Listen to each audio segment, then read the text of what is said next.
सत्र केवल सामान्य स्वास्थ्य और जागरूकता के उद्देश्य से प्रस्तुत किया गया है। कृपया किसी भी अभ्यास को करते समय अपने शरीर की सीमाओं को समझें। यदि आप किसी गंभीर स्वास्थ्य समस्या, चोट या बीमारी से ग्रस्त हैं, तो पहले अपने डॉक्टर या स्वास्थ्य विशेषज्ञ से परामर्श लें। इस वीडियो में प्रस्तुत जानकारी THRC the healing and rising centre की व्यक्तिगत और सामान्य समझ पर आधारित है। निर्देशों का पालन करना पूरी तरह आपकी स्वेच्छा और जिम्मेदारी पर आधारित है। ध्यान रखें, स्वास्थ्य सबसे बड़ी पूंजी है। सजग रहें, सुरक्षित रहें। नमस्ते, स्वागत है आपका। आज हम अगले प्राणायाम की ओर बढ़ेंगे। पहले उनके फायदे और नुकसान जो है वो सुन लेंगे, किन को करना है, किन को नहीं करना है। बाह्य प्राणायाम माताएं बहनें पीरियड के दौरान नहीं करेगी, गर्भवती माताएं बाह्य प्राणायाम नहीं करेंगी। जिसको हार्ट की हर्निया की समस्या है उन्हें भी बाह्य प्राणायाम नहीं करना है। हाल ही में किसी का भी छोटा सा भी ऑपरेशन है तो 2-3 महीना बाह्य प्राणायाम नहीं करेंगे। बड़ा ऑपरेशन है तो 6-12 महीना नहीं करेंगे। सीधे बैठना है, दोनों हाथ घुटनों पर, रीढ़ की हड्डी सीधी रहेगी। लंबी गहरी श्वास विधि अभी सुनेंगे हम। लंबी गहरी श्वास भरेंगे,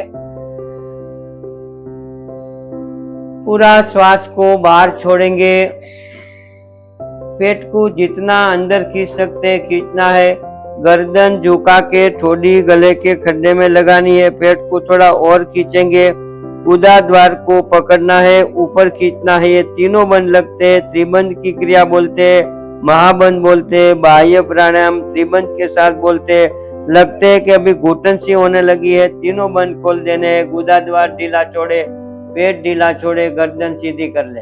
जिनको भी सर्वाइकल की समस्या है वो गर्दन ज्यादा न झुकाए, खास सावधानी। फिर से 2 बार और करके दिखाऊंगा, पहले ठीक से अच्छे से देखेंगे। लंबी श्वास भरे, पूरी श्वास को बाहर छोड़े, एकदम पेट सीना सब खाली करना है। पेट को और थोड़ा अंदर खींचे, गर्दन झुकाइए। गुदा द्वार हमारी मलमूत्र की इंद्रियों को अंदर की तरफ खींचना है, उसको पकड़ के रखना है जब तक हमारी श्वास रुकती है। इसी स्थिति में रुकना है। ठोडी हमारे गले के खड्डे तक लग जानी चाहिए। इसी स्थिति में रुकना है जब तक हल्की सी घुटन हो। ऐसा लगे कि अभी श्वास नहीं रुकना है। गुदा द्वार ढीला छोड़े, पेट ढीला छोड़े, गर्दन सीधी कर ले।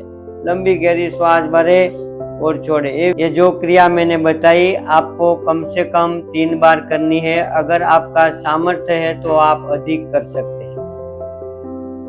हम बढ़ते हैं अगले प्राणायाम की ओर, उज्जयी प्राणायाम। ये प्राणायाम जो है थायराइड के लिए बहुत अच्छी क्रिया है, सभी कर सकते हैं। बिल्कुल सहज क्रिया है, बहुत ध्यान देकर करना है। हल्का सा गला टाइट करके आवाज के साथ श्वास को अंदर, कर्षण के साथ श्वास को अंदर भरना है। जब सीना हमारा पूरा भर जाए कुछ क्षणों के लिए श्वास को अंदर रोक कर रखना है। उसके बाद में राइट हाथ ऊपर उठाकर राइट नासिका बंद करके जो श्वास हमने अंदर भरी है वो लेफ्ट से छोड़नी होती है। थायराइड के लिए बहुत सुंदर क्रिया है, अपने सामर्थ्य के अनुसार करना है। 2-3 बार मैं आपको करके दिखाऊंगा, अच्छे से आप करेंगे तो बहुत रिजल्ट है इसका। हल्का सा गला टाइट करके आवाज के साथ श्वास को भरना है।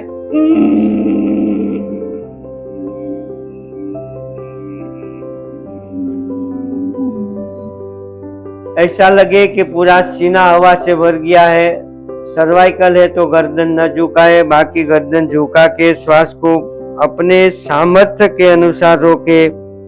गर्दन सीधी करे, राइट हाथ ऊपर उठाइए, राइट नासिका बंद करे और जो हवा अंदर भर कर रखी है उसको लेफ्ट से छोड़ देनी। फिर से 2 बार और करके दिखा देता हूँ। अगर एक साथ में आप नहीं भर सकते तो उसमें भी प्रावधान है, थोड़ा थोड़ा भर के भी करा सकते। कैसे?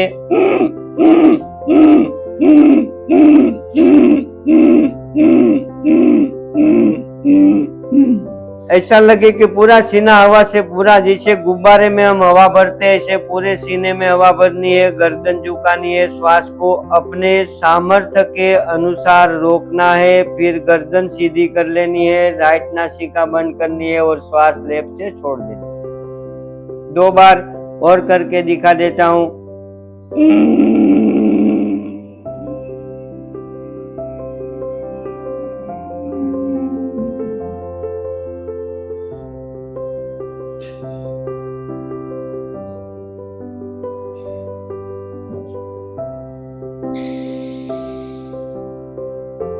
एक बार और देख ले अच्छे से।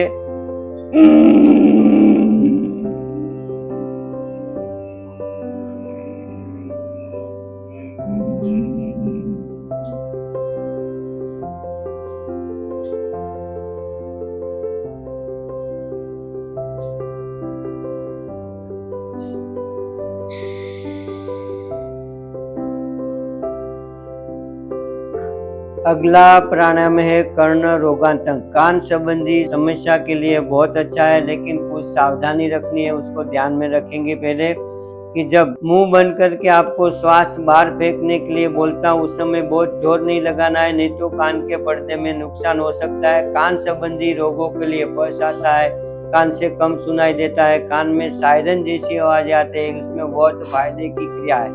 कैसे करना है आप देखिए। श्वास लंबी भरनी है, पूरा श्वास भर जाए, हाथ उठाकर नाक बंद करना है, मुंह बंद रहेगा। मुंह को फूका कर जैसे हम फूक मारते हैं ऐसा मुंह बंद रख के, तो जो कान का पर्दा है उसमें हल्की सी असर, बहुत जोर से फूक नहीं मारेंगे। अब फिर से एक बार आप देख ले अच्छे से। श्वास भरा, अंदर रोका, नाक बंद किया, मुंह बंद रखा और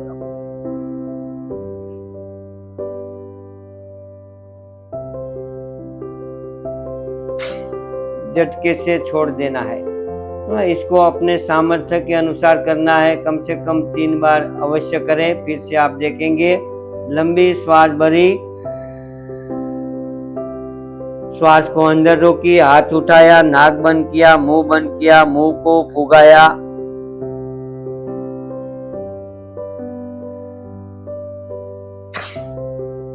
जब मुंह को फुगाते उस समय जैसे हम श्वास को बाहर फेंक रहे हैं ऐसे प्रक्रिया करनी है, लेकिन उसमें जोर ताकत नहीं लगाएंगे। एक बार और देखेंगे।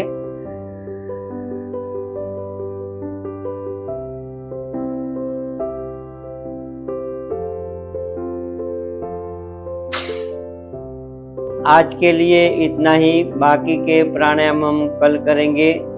सभी को धन्यवाद।